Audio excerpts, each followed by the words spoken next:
বাস্তব জীবনের কথা অনেক আশ্চর্য লাগে। যদি আমাদের বাস্তব জীবনের কথা বলা যায় তাহলে আমাদের আশ্চর্য লাগে।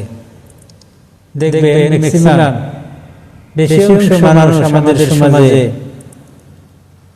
যাদের মসজিদে এসে নামাজ পড়া দরকার তারা কিন্তু নামাজ পড়ে না, আর যাদের দরকার নাই তারাই কিন্তু মসজিদ ভর করে। আমি ওই সমস্ত মানুষের কথা বলতেছি যে যাদের সমাজে, যাদের পরিবারে, যাদের পরিবারে যার মর্যাদা নাই সেই ব্যক্তি কিন্তু মসজিদে আসে। যেহেতু আমার মুরব্বি, আপনার মুরব্বি, আমার ছেলে আমাকে কোনো মূল্য দেয় না, আমার বেটা আমাকে কোনো মূল্য দেয় না, আমার নাতি আমাকে কোনো মূল্য দেয় না, আমার পরিবারের মানুষ আমাকে কেউ মূল্য দেয় না, এমনকি আমাকে সমাজের মানুষও কোনো মূল্যায়ন করে না, আমাকে মূল্য দেয় না।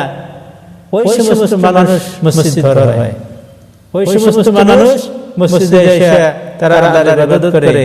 কিন্তু আল্লাহর ঘরে আমাদের প্রিয় কলিজার টুকরা যুবক ভাইদের আসার দরকার ছিল, কিন্তু তারা আসে না। এটাই হলো আমাদের দুনিয়ার বাস্তব জীবনের কথা, আর এটাই হলো আমাদের সমাজের পরিবেশ। এই পরিবেশ যদি আমরা দূর করতে না পারি তাহলে কিন্তু আমাদের সম্মুখে আরো ভয়াবহ শিশু আসবে। কারণ আল্লাহ নবী সাল্লাল্লাহু আলাইহি ওয়াসাল্লাম 1500 বছর আগে আমাদেরকে জানিয়ে দিয়ে গেছেন, আমাদেরকে জানিয়ে গেছেন। সেই জন্য যুবক ভাইদেরকে আমি বলতেছি, এখনো সময় আছে, টাইম আছে, তোমরা সবাই মসজিদে আসো, আল্লাহর হুকুম আদায় করো, নবীর তরিকা অনুযায়ী চলার চেষ্টা করো। আজকে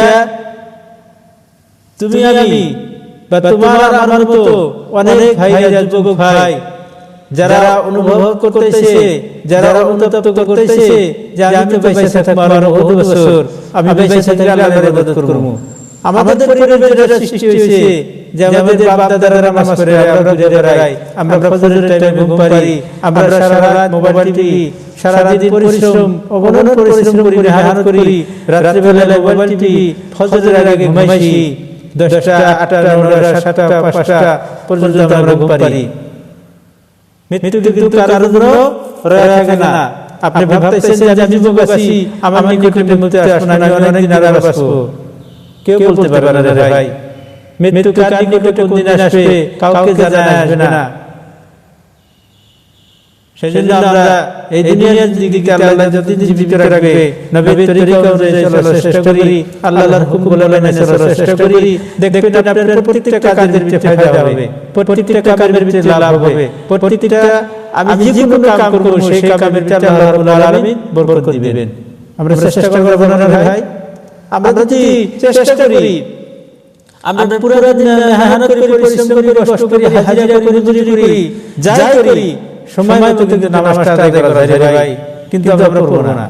আমাদের ভিতরে শয়তানের ধোঁকা দিয়া আমাদের অন্তরটা একদম খাতামাল্লাহু আলা কুলুবিহিম, আমাদের অন্তরটা সিল করে দিয়েছে আল্লাহ। শয়তান কি করছে? আমাদের অন্তরকে দখল করে নিয়েছে, আমাদের আত্মাকে দখল করে নিয়েছে।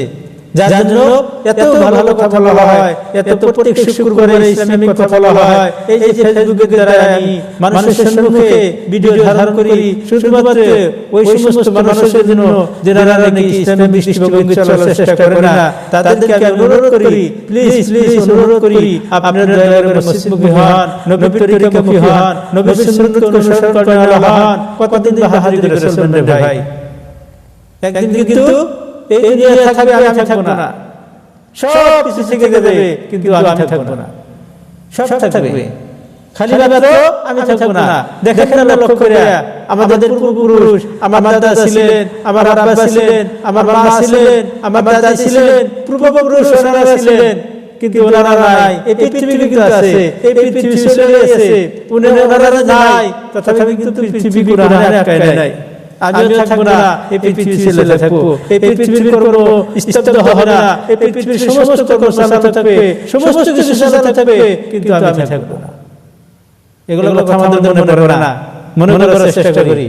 আল্লাহ রাব্বুল আলামিন আমাদের সবাইকে শোনায় এবং পড়ার বেশি বেশি আমল করার তৌফিক দান করেন, যাতে আমরা কমসে কম 5 ওয়াক্ত নামাজটা আদায় করার চেষ্টা করি ইনশাআল্লাহ।